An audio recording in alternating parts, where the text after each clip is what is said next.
नमस्कार भाई लोग, कैसे हैं आप लोग। तो आज के इस वीडियो में फिर से मैं आपका बहुत ही ज़्यादा स्वागत करता हूं आपके ही अपने चैनल टेक्निकल ट्रेडर में।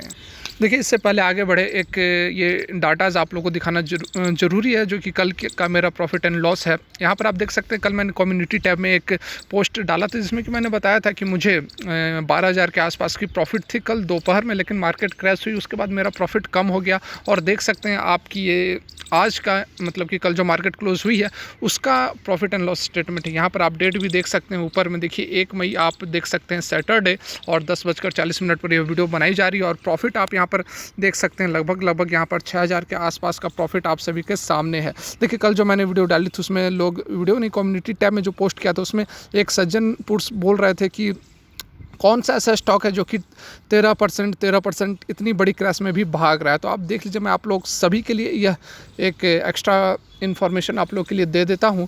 यहाँ देखिए, ये जो स्टॉक है वह है जुबिलेंट इनग्रीविया का। देखिए, जुबिलेंट इनग्रीविया का बहुत ही ये 2-3 महीने ही हुए इस स्टॉक के, और बहुत ज़बरदस्त परफॉर्म कर रही है। कल के डेट में भी आप देख सकते हैं कि 9-9.5% के आसपास यह भागा है। देखिए, मुझे बहुत ही अच्छा प्रॉफिट यहाँ पर हो रही है। और ये जो स्टॉक मुझे मिला है, यह जुबिलेंट, पहले जुबिलेंट लाइफ साइंस करके एक स्टॉक हुआ करता था, उसका स्प्लिट हुआ, 2 कंपनियां बन गई, जुबिलेंट फार्मोवा और जुबिलेंट इनग्रीविया। तो मुझे जुबिलेंट इनग्रीविया के बराबर यहाँ पर स्टॉक मिले हैं। आप देख सकते हैं कि मेरे पास टोटल यहाँ पर 150 स्टॉक इसके हैं और 150 स्टॉक इसके हैं। तो जिसके कारण कि जो मेरा एवरेज प्राइस है वह 508 रुपये कर दिया गया है, और अभी करंट जो है 410 रुपये पर ये चल रही है। तो यही मैं कल कम्युनिटी टैब में पोस्ट किया था, तो लोगों को समझ नहीं आ रहा था कि ये कैसे है, तो आप समझ गए होंगे। चलिए अब चलते हैं यस बैंक की अपनी वीडियो पर। तो देखिए, अपनी वीडियो पर आ गए हैं। यस बैंक के कल रिजल्ट्स आए थे Q4 के, जिसमें कि लगभग यहाँ पर 3788 करोड़ का लॉस दिखाया जा रहा है। अब लोगों को यह डाउट हो रहा है कि इतना ज़्यादा लॉस आखिर क्यों हुआ, क्या बैंक की स्थिति सही में अब ख़राब हो गई है, आने वाले समय में बैंक किस तरह का परफॉर्म करेगी, क्या अब यस बैंक अच्छे रिटर्न दे सकता है, क्या मल्टी बैगर की बात जिस तरह से की जा रही थी अभी से 3-4 महीने पहले तक की इसका स्टॉक 100, 200, 300, 400 तक जाएगा, क्या अब ऐसा नहीं होगा? सारा कुछ समझने की कोशिश करेंगे इसी वीडियो में। देखिए, बात की जाए यदि लॉस की, तो लॉस आप सभी को पता है, और यहाँ पर आप सभी देख भी सकते हैं कि जो लॉस है वह लगभग यहाँ पर देखिए 3,700, ये देखिए ये जो डाटा है 3,788 करोड़ के आसपास का लॉस जो है इस क्वार्टर में हमें देखने को मिल रहा है। और वहीं यदि हम बात करें पिछले क्वार्टर में, तो यह प्रॉफिट लगभग 151 करोड़ के आसपास का प्रॉफिट था। और पिछले साल ईयर ऑन ईयर के बेसिस पर यदि हम बात करें तो 2,62,000 करोड़ का लॉस हमें देखने को मिल रहा था। तो देखिए, यहाँ पर जो इतनी जो लॉस में जंप जो हमें देखने को मिल रही है, इसके पीछे एकमात्र कारण है इसके प्रोविजंस। देखिए, जैसा कि कल भी मैंने आप लोग को बताया था कि प्रोविजंस काफ़ी रखे गए हैं, जिसके कारण कि हमें यहाँ पर इसके Q4 में लॉस देखने को मिल रहा है। तो इस वीडियो में और भी डिटेल में समझने की कोशिश करेंगे कि प्रोविजंस आखिर रखने क्यों पड़े।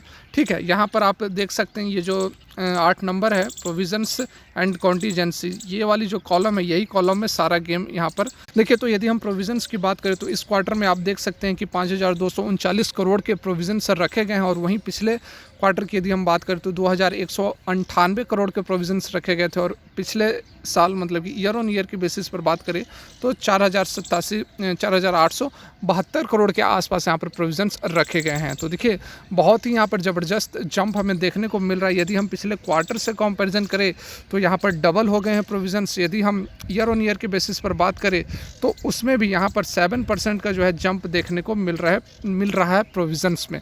तो देखिए, ये बातें तो आप कल भी समझ गए थे कि जो प्रोविजंस है वह काफ़ी ज़्यादा रखने पड़े हैं, जिसके कारण कि जो लॉस है वह अधिक हो गए हैं। तो ये प्रोविजंस रखने क्यों पड़े हैं, ये भी बात आपको समझनी काफ़ी ज़रूरी है। तो देखिए, प्रोविजंस इसलिए रखने पड़े हैं क्योंकि जो सुप्रीम कोर्ट का फैसला आया था, जो कि एनपीए वगैरह को लेकर आए थे कि 6 महीने से अधिक जो अमाउंट है, जो प्रिंसिपल है, उसको भी एनपीए में काउंट नहीं किया जाएगा। लेकिन जब भी ये फैसला बदलता है, जब भी सुप्रीम कोर्ट की तरफ से कुछ फैसला आता है, तो उसको फिर एनपीए की और संख्या बढ़ जाएगी। बात को समझ रहे हैं आप? एनपीए जो है और अचानक तेजी से बढ़ सकती है सुप्रीम कोर्ट के फैसले के मद्देनज़र। तो जिसके कारण यहाँ पर उस चीज़ को भी ध्यान में रखते हुए जो बैंक्स है वह प्रोविजंस एक्स्ट्रा प्रोविज़न्स लेकर चल रहे हैं। देखिए 12,000 करोड़ लगभग यहाँ पर प्रोविज़न्स रखे गए हैं, ठीक है। 12,000 करोड़ प्रोविज़न्स रखे गए हैं ताकि किसी तरह की भी समस्या आए तो उससे निपटा जा सके। देखिए यहाँ पर एक और इम्पॉर्टेंट बात आप लोग को समझनी होगी और वो है प्रोविज़न कवरेज रेशियो। देखिए अब ये रेशियो क्या होता है, यहाँ पर आप देख सकते हैं कि ratio of money set aside against NPS, मतलब जो भी एनपीए है उसके कंपैरिजन में जो हम पैसा रखते हैं उसे हम कहते हैं प्रोविज़न कवरेज रेशियो। तो देखिए इस क्वार्टर में 5,200 करोड़ के आसपास प्रोविज़न्स रखे गए हैं, लेकिन इसके बावजूद जो प्रोविज़न कवरेज रेशियो है इसमें गिरावट आई है। देखिए 78.6% इस क्वार्टर में है और वही हम पिछले क्वार्टर की यदि हम बात करें तो 81.5% जो कि पिछले क्वार्टर में बनी हुई थी। तो आप यहाँ पर देख सकते हैं कि जो प्रोविज़न कवरेज रेशियो है वह भी कम हो गई है, जबकि यहाँ पर जो प्रोविज़न रखे गए हैं वह पिछले क्वार्टर से अधिक हैं, ठीक है। पिछले क्वार्टर से काफ़ी अधिक यहाँ पर प्रोविज़न रखे गए हैं। तो बात को आप समझ रहे हैं, बात यहाँ पर यही है कि जो बैड एसेट्स हैं, जो एनपीएस है, वह इतना अधिक हो सकते हैं जो सुप्रीम कोर्ट के फैसले आएंगे उसके बाद, या फिर जो भी अभी देखिए इसका खुलासा एग्जैक्ट हुआ नहीं है कि कितना एनपीए है, कितना बैड लोन्स है, ठीक है, जिसके कारण कि यहाँ पर जो है प्रोविज़न्स अधिक से अधिक रखे जा रहे हैं। यही कारण है कि इतनी अधिक प्रोविज़न्स, इतने अधिक पैसे रखने के बावजूद जो हमारा प्रोविज़न कवरेज रेशियो है उसमें यहाँ पर गिरावट हमें देखने को मिल रही है। देखिए यहाँ पर जो एनपीए के फिगर सामने आए हैं उसमें 90% कॉरपोरेट एनपीए है, मतलब कि लगभग यहाँ पर 28,000 करोड़ के आसपास का जो एनपीए है उसमें से 25,000 करोड़ जो है कॉरपोरेट है और बाकी 1% 2% के आसपास से रिटेल है और कुछ एसएमएमईज़ है, ठीक है। तो जो बड़े बड़े उद्योगपति हैं उन्हीं के द्वारा जो पैसा फंसाया गया है, अभी तक बहुत अधिक कामयाबी नहीं मिली है इस तरह के रिकवरीज़ में। यदि हम बात करें इंटरेस्ट इनकम में भी अच्छी खासी गिरावट देखने को मिली है। एनआईआई की बात करें, नेट इंटरेस्ट इनकम की, तो उसमें भी यहाँ पर जो है 23% का फॉल हमें देखने को मिला है, जो कि अच्छी बात नहीं है। देखिए कुछ अच्छी बातें भी हैं, जैसे कि जो बैंक का डिपॉजिट्स है उसमें तेज़ी आई है, उसमें बढ़ोतरी हुई है। तो यह एक अच्छी बात है, एक पॉजिटिव न्यूज़ है कि जो बैंक में रिटेल इन्वेस्टर्स का जो पैसा है वह बढ़ रहा है। इसका मतलब कि बैंक जो है कुछ कॉन्फिडेंस ज़रूर बिल्डअप कर रही है कस्टमर्स का, तभी तो वो आकर पैसे जमा करेंगे। ऐसी बात नहीं है कि सारे के जो सारे पैसे हैं वह रिटेल इन्वेस्टर्स या फिर रिटेल कस्टमर्स के ही हैं। जो कॉरपोरेट क्लाइंट होते हैं वह भी काफ़ी पैसे अपने बैंक में डालते हैं, तो जिसके कारण कि यहाँ पर थोड़ा यहाँ पर हमें जो है बैंक के डिपॉजिट्स में तेज़ी देखने को मिल रही है। उसके साथ में जो लोन है उसमें भी एडवांस होते हुए नज़र आ रही है। लोन एडवांसेस मतलब कि जो लोन देती है बैंक उसमें भी कुछ तेज़ी यहाँ पर देखने को मिल रही है। तो देखिए ये दो बातें हैं, इसको यदि छोड़ दिया जाए तो ओवरऑल यहाँ पर जो Q4 के रिज़ल्ट्स हैं वह बहुत बढ़िया आप कह सकते हैं कि नहीं आए हैं। यहाँ पर बैंक को सर्वाइवल के लिए, सर्वाइवल मतलब ऐसी बात नहीं है कि बैंक को मतलब बंद होने से बचाने के लिए, मतलब कि बैंक को अच्छे तरीके से रन करने के लिए अभी और संघर्ष करना पड़ेगा। बैंक को अभी और फंड की ज़रूरत पड़ेगी, जैसा कि इससे पहले भी 15,000 करोड़ का एफपीओ के थ्रू यहाँ पर फंड जुटाने की कोशिश की गई थी।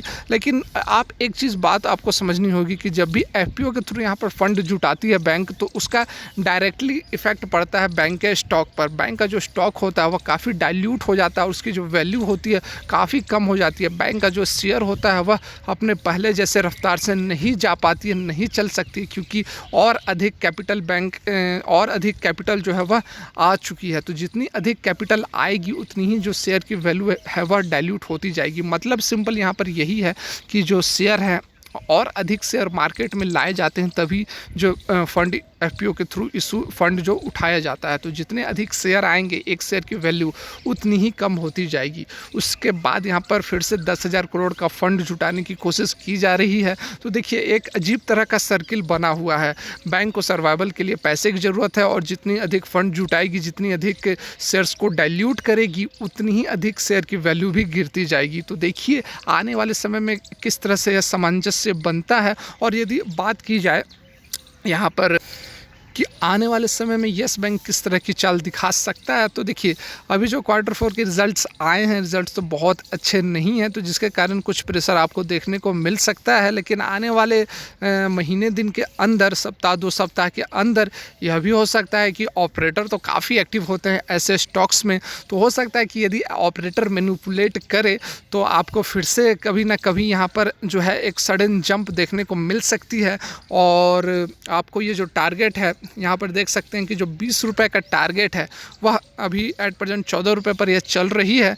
तो 19-20 रुपये का टारगेट आपको अचीव हो सकती है, बहुत बड़ी बात नहीं है। लेकिन सावधानी यह रखनी होगी कि आपको येस बैंक में प्रॉफिट बुक करते चलना है, क्योंकि आप यदि वेट करेंगे लॉन्ग टर्म के लिए तो इसमें थोड़ा समय ज़्यादा लगने वाला है, क्योंकि अभी क्लैरिटी नहीं आ पा रही है कि जो एनपीए के रिलेटेड जो इसके कितने एग्जैक्ट एनपीए हैं, कितने स्ट्रेस्ड लोन्स हैं, ठीक है, ये अभी एग्जैक्ट क्लियरिटी नहीं आई है। तो जिसके कारण यहाँ पर अभी समय लगेगा बैंक को अच्छे तरह से रन करने में। तो इसीलिए आपकी रणनीति यही होनी चाहिए कि आप नीचे के लेवल्स पर लें और 2-3 रुपये, 2 रुपये, 1.5 रुपये जो भी आपका प्रॉफिट मिलता है आप लेकर निकल जाएं। देखिए वीडियो कैसी लगी ज़रूर बताएं। वीडियो देखने के लिए बहुत बहुत धन्यवाद। भगवान करे आपका दिन मंगलमय हो।